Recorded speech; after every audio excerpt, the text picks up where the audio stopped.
Hi, my name is John Lausch, and welcome to Life Addictions, the Recovery Show. For the next 25 minutes, we're going to be talking about life addictions, whether it's drugs or alcohol, food, nicotine, sex or love, criminal, procrastination, gambling, or spending. Today, we have a very special guest, Terence Gorski. He is the author of over 30 books. He's been in the recovery field for over 40 years.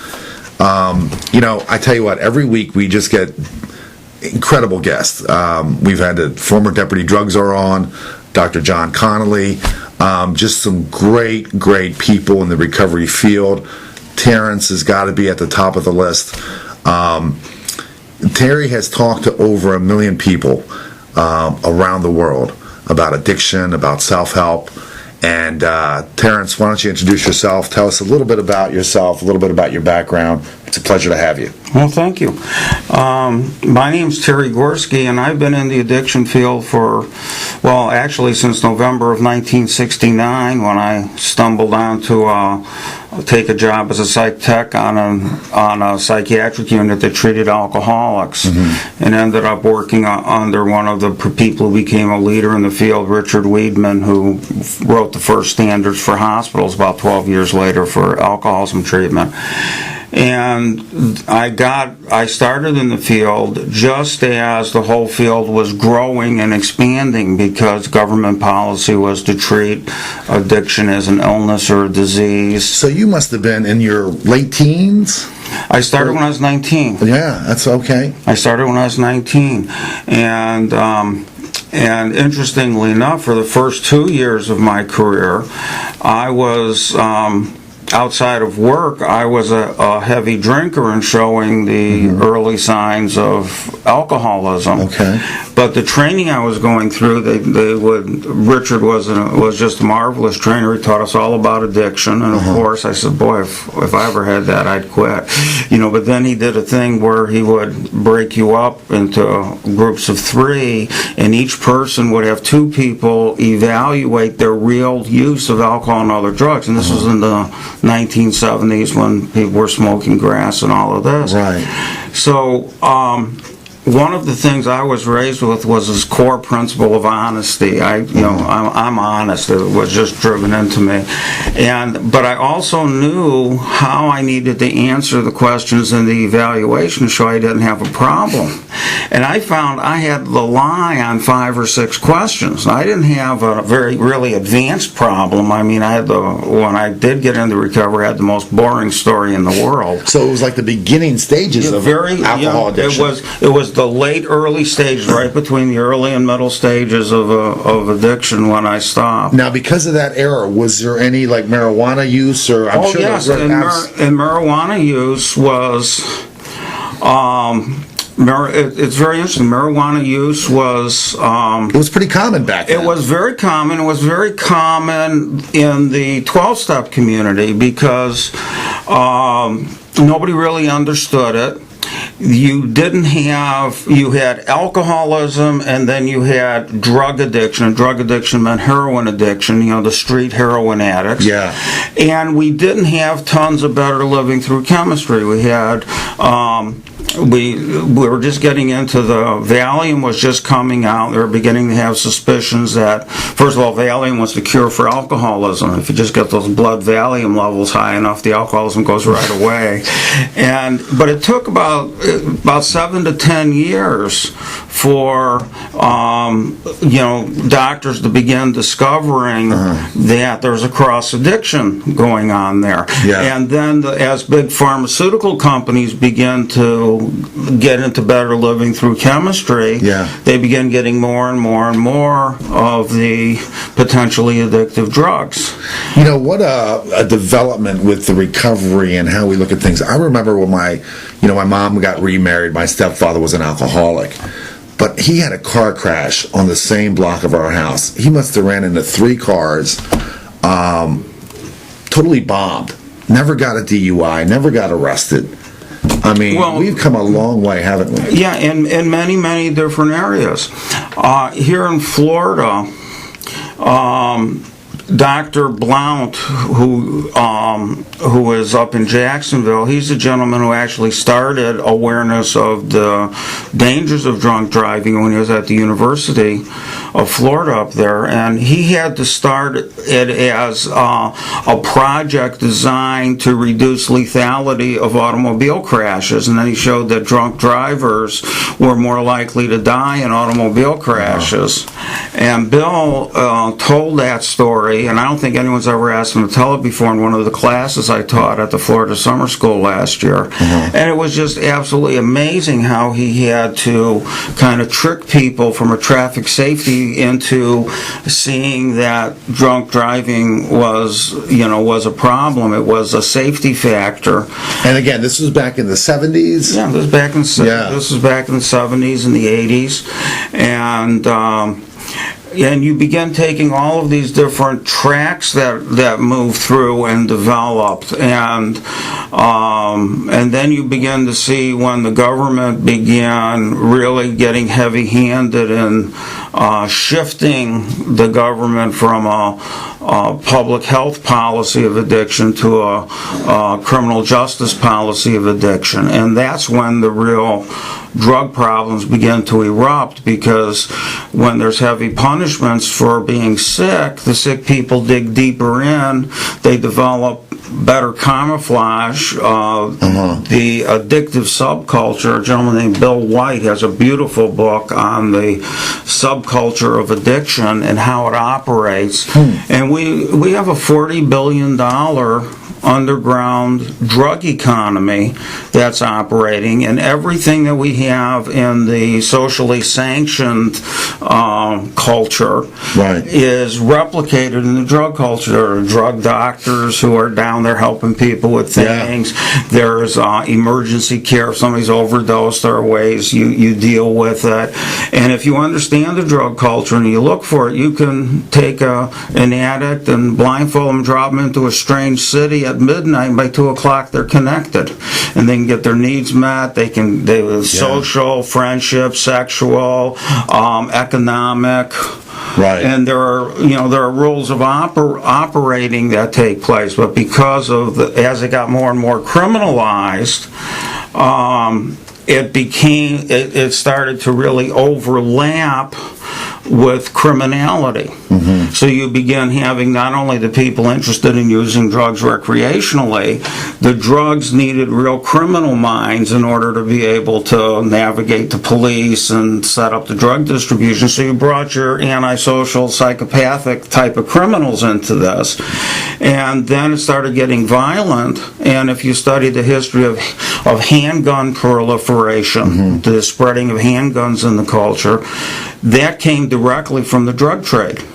Because when you're operating in this vigilante culture, I go to you and I say, "Can I have some cocaine?" So I'll give you this bag. You give me $1,000. So I give you $1,000. I reach for my bag. You pull out a gun, aim it at me, and say, "Just leave. You're not getting the coke. You're not getting your money back." Now what do? Go out of the room and say, "Officer, I just paid him $1,000 for cocaine. He won't give it to me." Can't do that. So now I either start carrying a weapon when I go to buy a drug, or I go with somebody who's going to get part of what I buy in exchange for carrying. And most addicts by their nature are not violent, but this overlap with the criminal underbelly. It's like a little bit of a mafia thing with the drugs and everything. And then the drugs fueled and solidified and funded the street gang activity.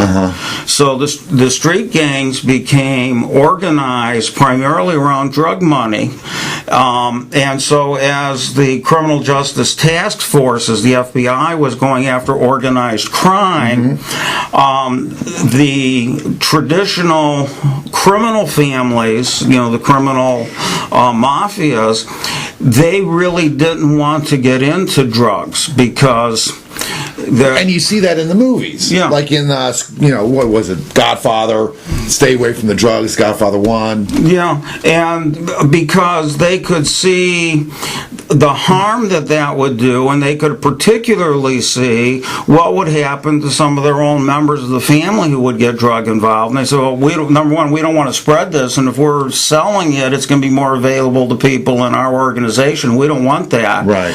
So the street gangs, who really didn't care, they started setting up the major distribution networks, and then it became, when cocaine hit, that was the real blowout, because now people began smuggling cocaine up from South America, and then as we tightened up our international control, we began domestic production. Marijuana is still the major cash crop in California. Yeah, and it's legal almost. It's actually legal in several states, in a sense. Well, in a sense, but it's there's a drug. Anybody can get a prescription, from what I hear. Just about, yeah. Just about. But here in South Florida, just about anybody can get a prescription for narcotic pain That's true. medications. Oxycontin. Yeah, you just go and say, oh, this hurts real bad. Yeah. Oh, yeah. let's take an x-ray, and you twist your shoulder a little bit in the x-ray and say, see, that's what hurts. Oh, okay. And now, Terry, you've written 300 pills. You've written over 30 books, and some of those books had to do with criminology and those kind of things. I know you lecture and talk about that. And from what you're saying, you know that subject very well and how it intertwines with addiction. If anyone wants to see the books I've written, just go to relapse.org on the internet. Relapse.org. And I also have a Facebook page, Terence Gorski, and just hook in. Whoops. Yeah. And just hook in there, and you can. So relapse.org. Or Terence Gorski. Terence.Gorski. Single R. And that's Gorski? Right, Terence with one R. Terence with one R. And then you can hook into that's where all the books that I've published are available, and all the pamphlets and the CDs and things such as this. And if you watch me on Facebook and you watch me through relapse.org, you'll be able to see. I gotta Facebook you, because that Facebook is huge, isn't it? Yeah. Yeah, it really is. And the exciting thing now is most of my books have become classics in that, even though I published my first book about 30 years ago, and it was Learning to Live Again, and I wasn't very much of a writer, so I co-authored it with Merlene Miller, who was a writer. Yeah, I saw that book. Yeah, and that book is still selling extremely well, but now I'm with the experience that I have, I want to take all of the newer research, put it into plain, simple, easy to understand language, not written academically, not written for, have everything be accurate, but written in plain, no-nonsense English. So I'm putting out a series called Straight Talk. I like it. And the Straight Talk series... Books or pamphlets? They're books. Books, okay. And the first book is called Straight Talk About Suicide, because I got so concerned about all of the people I knew, and especially the people in long-term recovery, who became so depressed, and they lost the sense of meaning, and they killed themselves, literally. And then when you get to know large numbers of recovering people, you begin to find that depression for long-term sober people becomes a very serious problem. So I also wrote the book Depression and Relapse, which highlights the role of depression has in some people's relapse. There's no one cause of relapse. There are different pathways to relapse. And now, what's the cause of that? Somebody's in recovery, they're leading a honest, clean life, and I've seen it myself. What takes a person there to a certain amount of depression and even suicide? Well, what takes a person to it is, I think everything is biopsychosocial. And alcoholics and other addicts who become vulnerable to a drug of choice, they have brain chemistry imbalances that are caused by a combination of genetics and prenatal problems the mother has, and early childhood neglect or abuse, and things such as this, which damage the brain chemistry and produce imbalances where before they even start drinking, many addicts, not all, but many will report they feel this agitated sense of depression. Something is wrong. I feel like something's going to happen. And I want to do something, but I have no energy to do anything. And then when they find their drug of choice, all those brain chemicals normalize, and they feel human. They feel like other people feel, getting up in the morning. Right. But then, so what happens? This goes on for a continued. It goes on, and they're clean and sober for a number of years. Well, when they stop drinking, the original agitated depression starts to come back, along with the temporary damage that's caused by the drugs that they use, and they kind of expect this and they work through this, but then they work through and they get sober, and then comes the big question: sobriety for what? So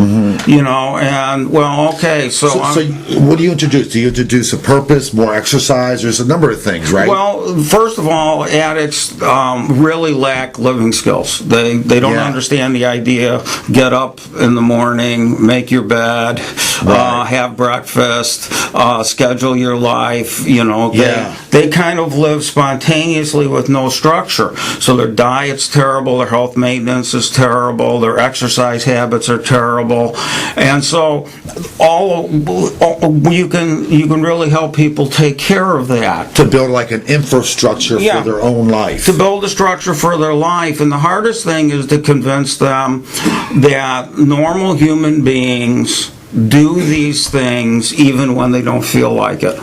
Right. Where addicts like this instant gratification. If it feels good, I'll do it. But if it doesn't feel good... It's a very hedonistic... Very, very... self-centered, very pleasure-driven, very emotional reasoning, and you have, like when you get somebody into like an aerobic exercise program where they jog or they get into rapid walking or whatever, they notice they feel better afterwards. But it doesn't feel good to start. So now they have this real, well, wait a minute, it's got to feel good now. Well, I don't want to go to this meeting, but I know if I go, I'm going to feel better afterwards. So it begins challenging their belief system of this instant gratification. So a lot of people that commit suicide, they're in recovery maybe 15, 20, 30 years. And so they're kind of like, they're doing it. They're faking it till they make it, and then... Well, they often have a very good run of 5, 10, 15 years. Yeah. But then they begin hitting... And you've known personally, dozens of... One of the reasons that it's inspired you to start this series. Yes. And then also... so they have a good run for, 15 years. But then they start moving into their mid to late 50s, early 60s. And we are in a culture that does not reinforce aging. It's a youth-worshipping culture. Right. It is a culture that gives no meaningful role to an older person. And now... the disease, the neurological part of the disease continues to progress even as they get older, even though they're not drinking. And this means this agitated depression begins coming back, and they could handle it before. And many people are very compulsive about their recovery, which gives them an adrenaline charge. Plus they have some other compulsive outlet. And sometimes it's a positive compulsion, working at something meaningful, becoming a counselor and working long hours, becoming, let's just pick something out of the air, radio television's host. There you go.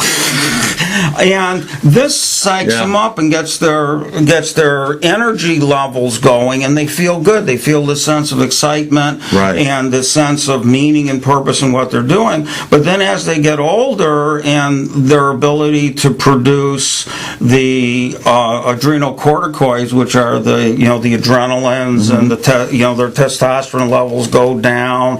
With women, they go through many biological changes related to menopause.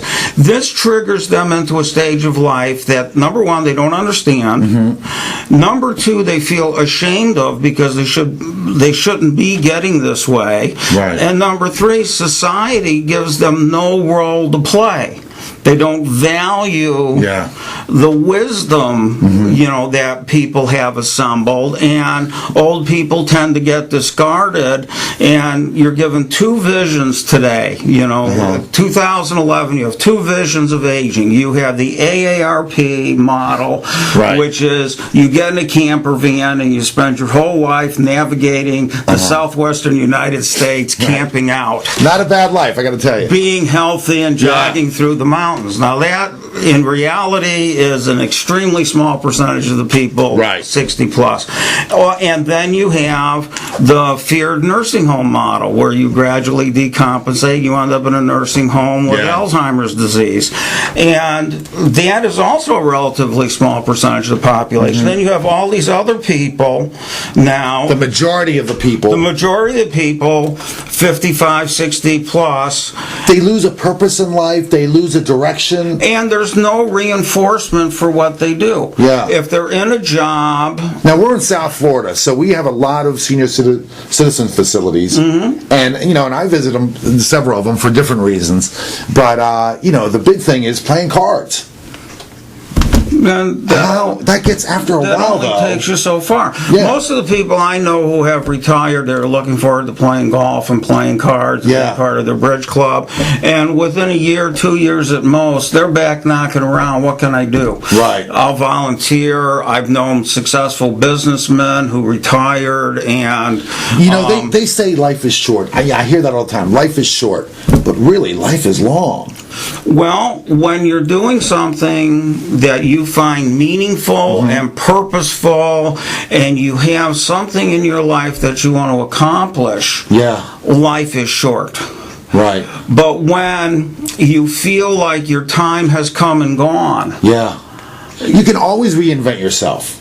Can you? Well, you can, yes, but it's difficult. Whether you're a radio talk show host or you're an author. Terence, I got to interrupt you. We got to give a plug to our one and only sponsor, Life Addictions, the recovery program. It's a self-contained unit, and let me show you. You see it right here. It's an audio recovery program that's self-contained. It's a recovery pod. It's an MP3 player that's downloaded with audio that's meant to shift you out of addiction, whether it's drugs. We have one specifically for alcohol, one for drugs, one for sex and love. Terry, I'm working on a criminal addiction recovery pod.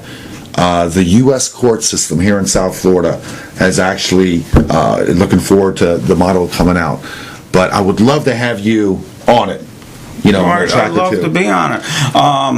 I have one of those, and a little over a year ago, I had shoulder replacement surgery, and I spent a lot of time listening to it. What'd you think? It's very good information. It's easy to understand. It's easy to get your hands around, and there's a lot of useful concepts that you don't just listen to it once. You can listen to this over and over again because you have everything you need and right there, and you can hook it up into your car and play it over your stereo if you want. And it also comes with a follow-along guide. It's 4 pages.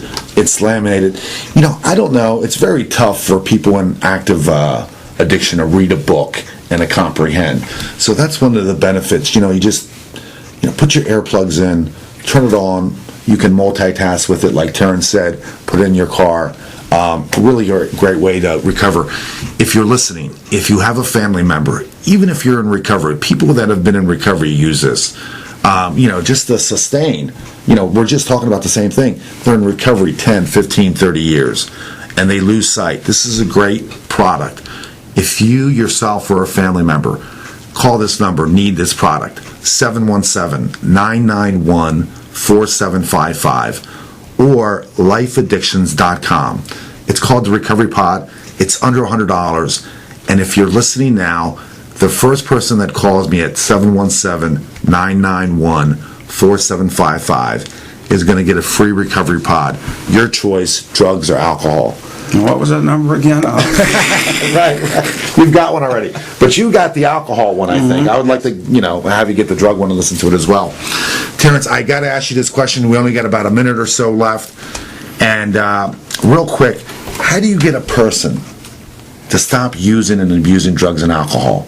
I know you can go on forever, but in a concise way. There's really only one way to do it, and that is through very honest communication from people who are important to them in their life about what's happening. Most people who are hooked up with an addicted partner, an addicted friend, or an addicted business person, they just assume, well, that was a mistake, well, that won't happen again, and then the addict reinforces that by making excuses and telling lies and so on.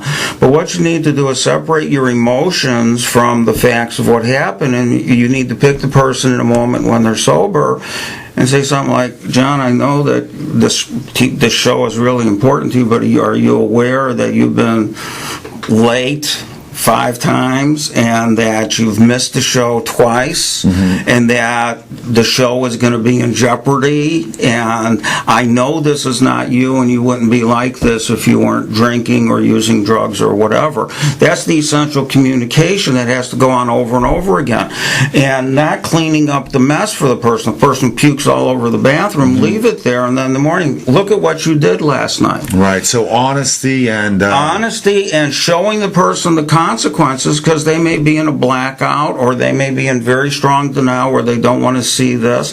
And as they begin seeing these things, and unfortunately, sometimes this takes time for them to see. Intervention is really a process. There are people who will tell you, we'll do an intervention and get the whole family together and boom, and smash them into a treatment program. And 80% of the time, the person gets into a treatment program, but much of the time, they're there because they can see what they're going to lose if they're not there, and they're very angry about the process that got them there. And it takes a lot of time in treatment to work through the resentment. Or if people can learn how to communicate with the addict before treatment, kind of in preparation, so the person is prepared. So when they get in the intervention, it's done very lovingly and it's done in a caring way, and the person isn't hearing anything that's coming as a surprise. But what's coming as a surprise is, we've talked to you about this, we've given you options, we've offered you, go get some help, you've refused.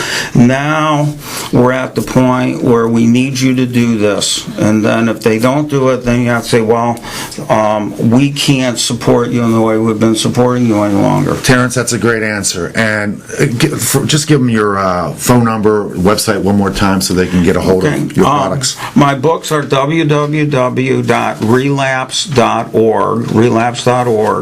and you can reach me at 352-596-8000, 352-596-8000, and Teresa is my assistant who can find me most of the time. Terence, it's been a pleasure. Thank you. Thank you. And thank you. Bye now.